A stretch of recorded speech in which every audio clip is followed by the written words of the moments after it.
Hello, everyone, and I hope you started studying the material. You did not take my advice before, so please start taking it into perspective now. In this final session in our course entitled 17th Century Literature, I will be referring to the most important literary voices during the 17th century, and I'll try to make this, connection between what you studied earlier about 17th century philosophy and what was happening in the literary scene.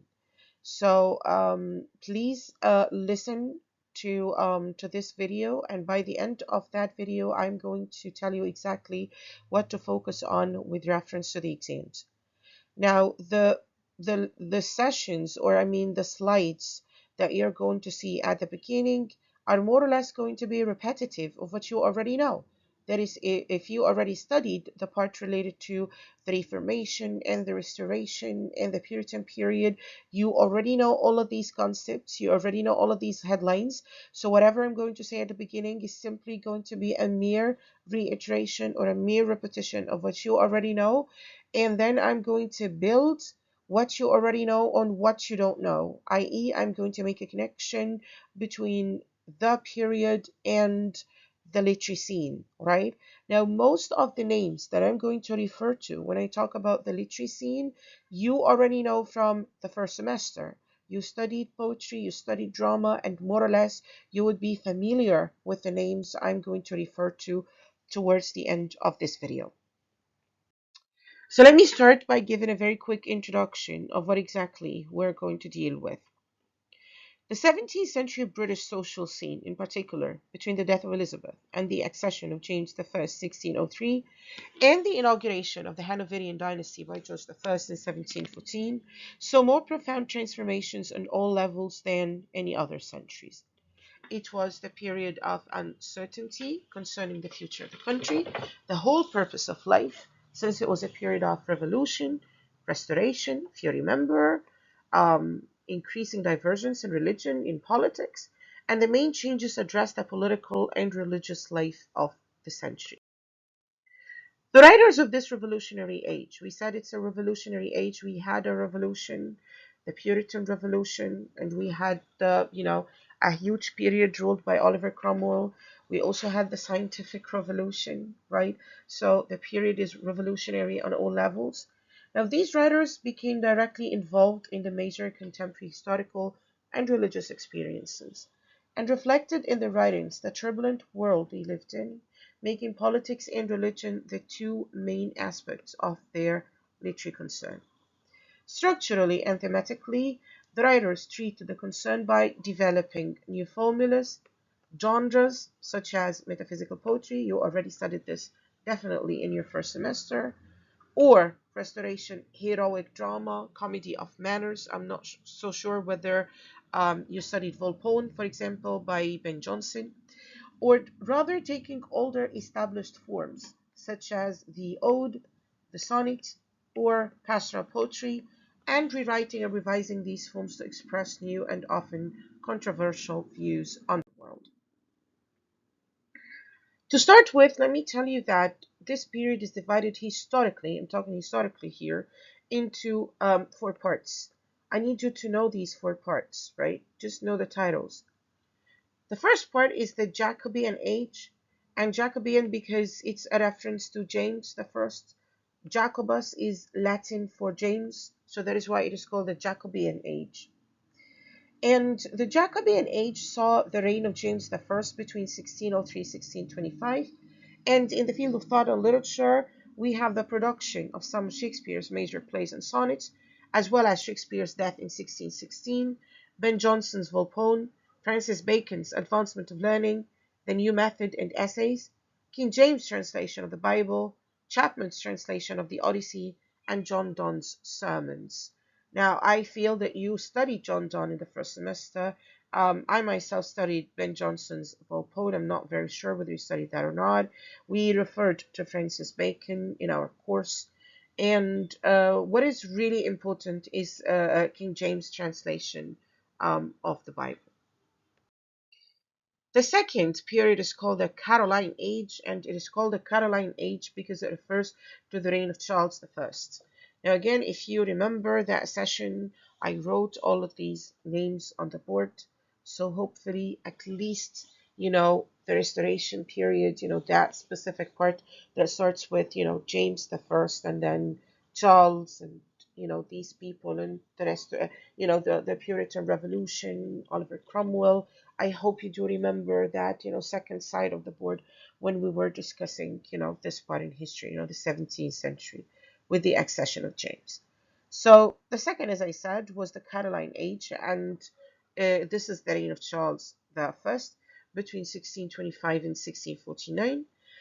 And this saw some of John Milton's major works. Again, I'm sure you studied John Milton in second year, such as on Shakespeare in 1630, Allegro, and Il Penseroso in 1633. Donne's and Herbert's metaphysical poems, but also the closing of the theatres. We talked about that in 1642, the Civil War and the execution of Charles I. I hope you really remember that time when we talked about the Puritans, right? And how reserved they were to the extent that they actually closed theatres when they were in full control. The third period is called the Commonwealth Interregnum, or the Puritan period. And this lasted from 1649 to 1660. And at that time, the country was ruled by the Puritans, led by Oliver Cromwell. I hope you remember this, the Lord Protector of England. It was a poor literary period, except for Milton's defense of the English people, Thomas Hobbes' Leviathan, John Bunyan's The Pilgrim's Progress, Abraham Cowley's poems, Davies and Pindaric Odes, and some translations of French romances and novels. Right? I just want you to know the names of these periods, please. The last period in the 17th century historically was the Restoration Age. And why is it called the Restoration? Because we do have the restoration of Charles II, the Stuart king on throne. And we're talking roughly about the period between 1660 to the 1700s. And this saw, as I said, the restoration of the Stuarts to the throne of England in 1660, including the reign of Charles II, the son of the executed Charles I, between 1660 and 1685, followed by the reign of James II, and then the reign of William and Mary. I remember, writing this to you on the boards. Hopefully you remember this. The first years of Charles II's reign were marked by the plague. If you remember, we talked also about the plague that swept London in 1665 and killed as many as 70,000 people. A year later, a great fire destroyed half of the city's houses. This is called the Great Fire of London. Yet the profits from the global trade carried by British merchants helped rebuild the city under the supervision of the architect Christopher Wren.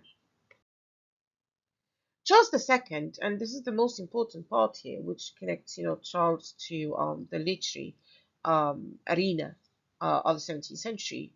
He actually manifested himself as a patron of arts, inviting foreign painters, composers to live and work in London, reopening the theatres, advancing the study of natural sciences by the Royal Society, and in general advocating artificial, stylized fashions and manners of a highly sophisticated society, which came to be reflected in the Restoration Comedy of Manners, as practiced by William Congreve, John Dryden, and others.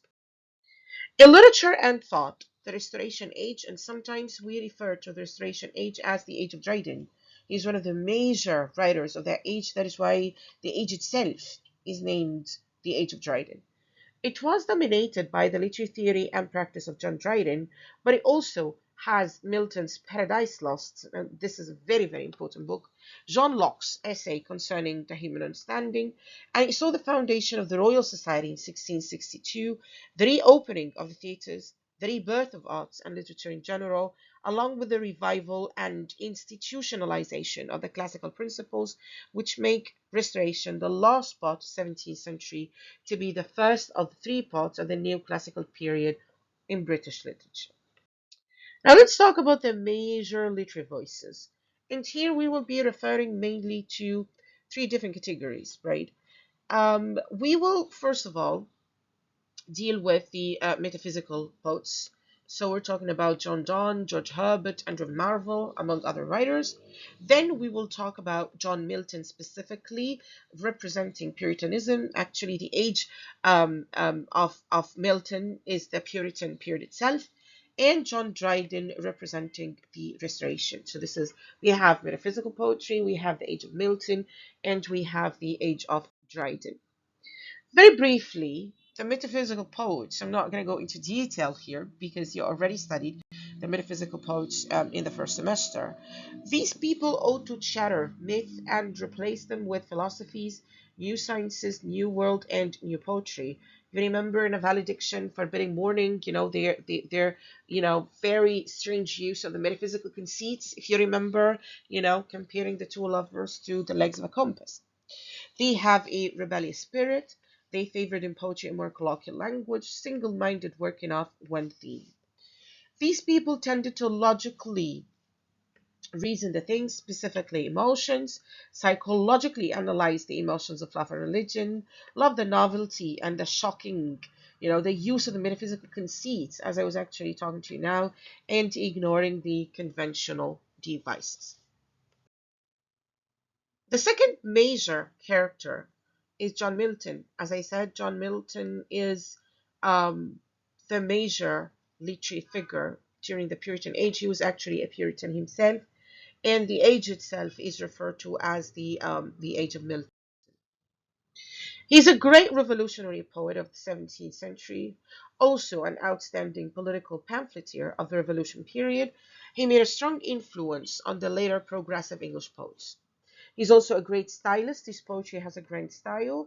That is because he made a lifelong study of classical and biblical literature. He's a great master of blank verse. And I think, again, you know what blank verse is from your poetry course.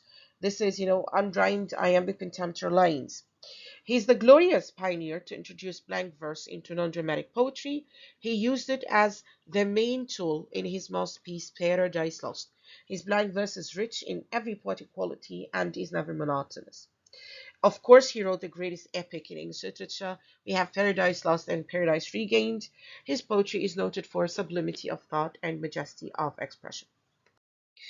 And finally, we have John Dryden, born in 1631, died in 1700. As I said, the Restoration period is referred to from a literary perspective as the Age of Dryden. The basis for Dryden's work is Roman and ancient Greek literary tradition. He was influenced by Petrarch and Horace, and his poems are about moral struggles and self-restraint. The Age of Dryden, the Restoration period, is characterized by an emphasis on theory. His poetic, or the poet's work, tends to be more intellectual than emotional. He was interested in the lessons of history and gleaned meaning from what he saw. His writings tended to be laced with satire, irony, and wit. He brought three elements into literature: the use of the heroic couplet for satire, didactic and descriptive poetry, the direct prose style, and finally, the development of art of literary criticism. He is sometimes referred to as the father of English criticism. That's it. Now, I think this is a very, very short session on 17th century literature. I try to be as concise as possible. Now, what do you have to study from that? I simply want you to study the headlines. I don't want you to know details. So, simply, I want you to know the four um, periods of the 17th century. I want you to know the titles. I also want you to know the main figures, the major voices, the major literary voices of the 17th century, but I don't want you to know any details, right? So I just need you to know the metaphysical poets. I need you to know John Dryden, and I need you to know John Milton, right? My questions on this specific part are going to be related to the objective questions. So most probably there will be a question or two or more, I don't know, but the questions are going to be objective. So more or less MCQ or true or false, right? And I need you please not to get into much detail. Don't study a lot of details with reference to this. Just focus on the headlines. I need you only to do the headlines. All right. Thank you so much and good luck.